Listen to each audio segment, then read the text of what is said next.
आजको नयाँ भिडियोमा तपाईकन स्वागत गर्दछु।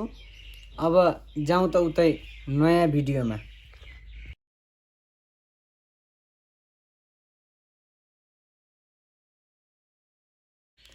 तर जसले जे भने नि केपीबा इज केपीबा रक। नेताको गुणगान गाउने निता विश्वकै नमुनामा पर्छन् अनि गुणगान नगाई सुक्क। पिनैको पछि लाउने नितै मासु भात खान पाइन्छ त अनि तपाईलाई के थाहा। अब 84 मा त झन् रक्सी बनी रे। भ्रष्टलाई देउता मान्ने नितै भ्रष्ट हुन् यिनी भ्रष्ट हुन्।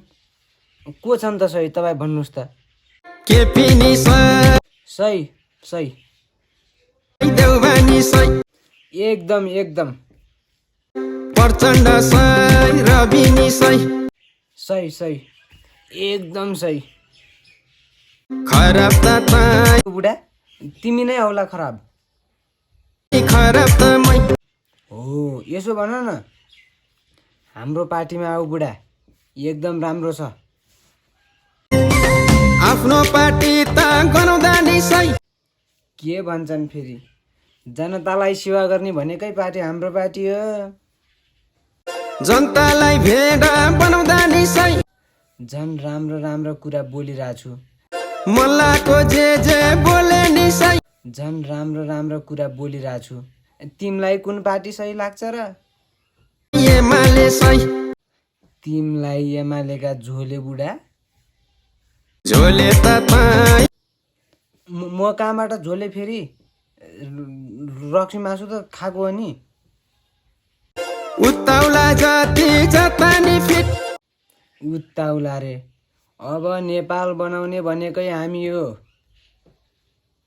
नेपालमा राम्रो लाउँदैन पार लाउँदैन रे।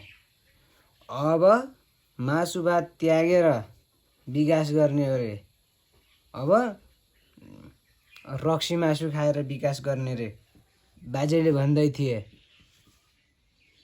जे भने पनि पत्याउने तै नपत्याइ सुक्क के गर्नु त। अब तिनीहरूले गर्दा त म आज यति ठुलो मान्छे भएको छु। अनि कर्मचारी पनि नेतैका छन्, गतिलो ठाममा त्यतैका छन् पावर भन्छन् क्या यसलाई, पावर। तिमीलाई के थाहा पावर भन्ने कुरा। लुट्ने जातिले लुटेकै छन्। लुट्न चाहिँ लुटेको छैन है। यसरी लुटेकै आरोप नलगाउनुहोस्।